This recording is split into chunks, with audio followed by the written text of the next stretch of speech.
Buletin Himayah berjudul Tahun 2023 dan PR Bangsa Ini, edisi 86 Januari 2023, Jumadil Akhir 1444 Hijriah. Kita telah memasuki awal tahun 2023. Setiap warga bangsa ini menggantungkan harapan-harapannya di tahun ini. Tentu sebagian besar warga bangsa masih mengharapkan tahun ini sebagai tahun kesuksesan, tahun menyelesaikan pekerjaan tertunda di tahun 2022 kemarin. Tidak sedikit pula yang mengharapkan bahwa bangsa ini di tahun 2023 akan semakin baik dan damai, semakin nyaman ditempati oleh semua kelompok masyarakat. Tetapi tidak sedikit juga yang merasa jenuh dengan kondisi bangsa yang saban waktu menghadapi carut marut di berbagai lini kehidupan. Ironisnya, ada seorang artis, anak seorang ustadz kondang, yang merasa kecewa dengan berbagai klaim-klaim keagamaan sehingga berniat hengkang ke negeri lain. Tak ayal, tahun ini kita masih menghadapi tugas besar yang menghadang di depan mata menjelang tahun 2024 ke depan. Persoalan-persoalan kebangsaan masih mewarnai percatutan kehidupan di negeri ini. Gaungnya bahkan telah terasa sejak kini. Pemanfaatan agama untuk melegitimasi dukungan dalam menghadapi kontestasi politik tahun 2024 telah mulai kelihatan. Saling serang dan klaim antar pendukung calon telah nampak di berbagai platform media sosial. Tampaknya ini akan semakin memanas di masa-masa mendatang.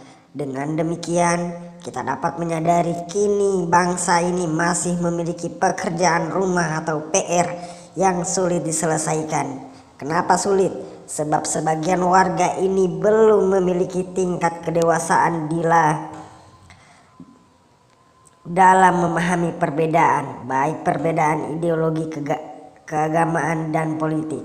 Tentu jika ini dibiarkan akan sulit menemukan titik temu di tengah perbedaan-perbedaan itu. Bangsa ini akan semakin menanggung beban berat dan hanya berkutat pada persoalan-persoalan yang sama. Jalan keluar dari semua persoalan itu, warga bangsa ini perlu melakukan revolusi diri secara totalitas, mempertanyakan kembali termasuk di dalamnya tujuan pencapaian kehidupan berbangsa.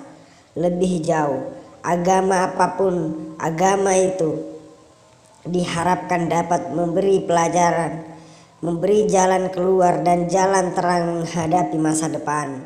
Agama dengan demikian dapat membantu manusia untuk mencapai tujuan hakiki keberadaannya di permukaan semesta ini. Warga bangsa ini diharapkan kembali kepada kearifannya masing-masing di dalam menata kehidupan di masa mendatang. Kembali kepada diri sendiri. Kita tentu menyadari bahwa kehidupan kita di dunia ini seperti melewati sebuah jalan dengan lintasan penuh dengan dinamika dan tantangan, medan terjal yang harus terus kita daki hingga medan menurun dan mendatar tak boleh membuat kita terlena. Perjalanan kita menyisakan masa lalu sebagai pengalaman, masa kini sebagai masa kenyataan, dan masa yang akan datang sebagai harapan. Sehingga kita butuh rambu-rambu agar kita senantiasa lancar dan selamat sampai ke tujuan, dan ketakwaanlah rambu-rambu yang mampu memandu kita berada pada jalan yang benar dan bekal yang paling baik dalam pekerjaan. Berbekallah karena sesungguhnya sebaik-baik bekal adalah takwa. Bertakwalah kepadaku, wahai orang-orang yang mempunyai akal sehat. Al-Quran Surah Al-Baqarah ayat 197. Kita telah menempuh perjalanan panjang sekaligus menghadapi tantangan di tahun 2022. Dalam perjalanan panjang kita haruslah menyempatkan diri berhenti istirahat untuk mengumpulkan kembali semangat dan tenaga guna melanjutkan perjalanan. Begitu juga dalam kehidupan di dunia, kita mesti harus menyediakan waktu untuk melakukan introspeksi, evaluasi, menghitung sekaligus kontemplasi yang dalam bahasa Arab disebut muhasabah. Perihal ini Sayyidina Umar bin Khattab pernah berujar, hisablah diri atau introspeksi. Kalian sebelum hisablah diri dalam kurung introspeksi. Kalian sebelum kalian dihisab, dan berhias dirilah kalian untuk menghadapi penyingkapan yang besar, hisab.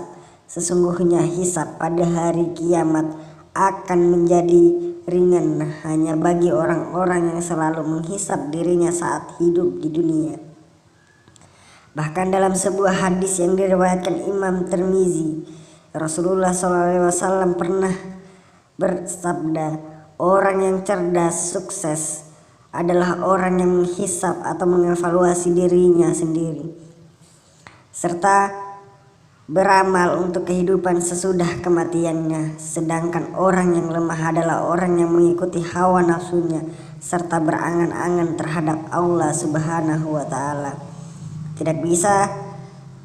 Tidak, warga bangsa ini perlu kembali kepada diri sendiri, melihat kembali kedalaman batinnya, menemukan kembali nilai diri sendiri termasuk kesalahan diri, seraya pada saat bersamaan menghalau keinginan nafsu untuk menyalahkan orang lain.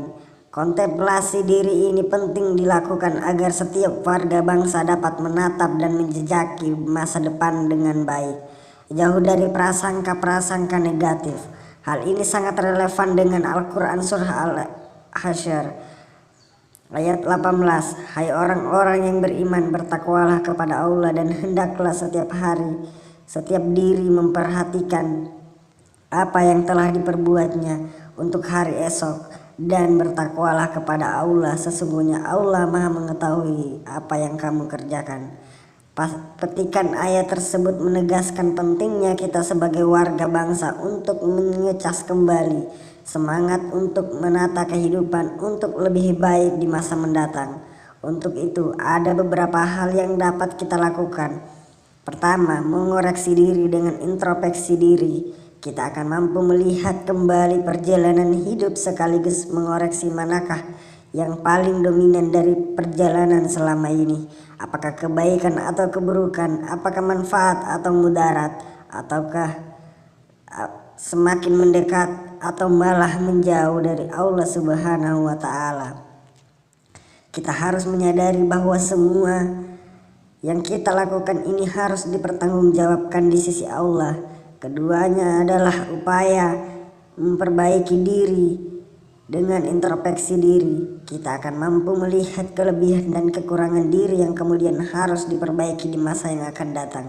Dengan memperbaiki diri, maka kualitas kehidupan akan lebih baik dan waktu yang dilewati juga akan senantiasa penuh dengan manfaat dan maslahat bagi diri dan orang lain. Ketiga adalah momentum mawas diri. Diibaratkan ketika kita pernah memiliki pengalaman melewati jalan yang penuh lika-liku, maka kita bisa lebih berhati-hati ketika akan melewatinya lagi. Mawas diri akan mampu menyelamatkan kita dari terjerumus ke jurang yang dalam sepanjang jalan. Keempat adalah memperkuat komitmen diri. Setiap orang pasti memiliki kesalahan. Oleh karenanya, introspeksi diri menjadi waktu yang untuk memperbaiki diri dan berkomitmen untuk tidak mengulangi kembali kesalahan yang telah dilakukan pada masa lalu. Jangan jatuh di lubang yang sama. Buang masa lalu yang negatif. Lakukan hal positif hari ini dan hari yang akan datang. Kelima, sebagai sarana meningkatkan rasa syukur dan tahu diri.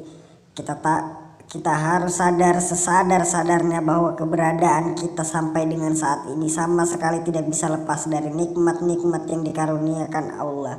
Oleh karenanya, introspeksi diri akan membawa kita mengingat nikmat yang tak bisa dihitung satu persatu. Jangan sampai kita menjadi golongan orang-orang yang tak tahu diri dan kufur kepada nikmat Allah. Kelima, hal tersebut penting kita lakukan saat ini sebab kesadaran diri ini akan dapat berefek lebih luas bagi bangsa ini, baik buruknya bangunan kebangsaan kita saat ini dan di masa mendatang justru ditentukan oleh kita sendiri. Kita tidak dapat berharap lebih banyak dari bangsa lain dan yang datang untuk membawa perbaikan-perbaikan. Dalam konteks semacam inilah kita dituntut untuk lebih mandiri dalam menyelesaikan persoalan kebangsaan dengan berpijak kepada perbaikan diri sendiri. Dalam ungkapan seorang penyair Mesir, Shawki Bey, baik buruknya sebuah bangsa dan runtuhnya sebuah negeri sangat ditentukan oleh akhlak negeri itu sendiri.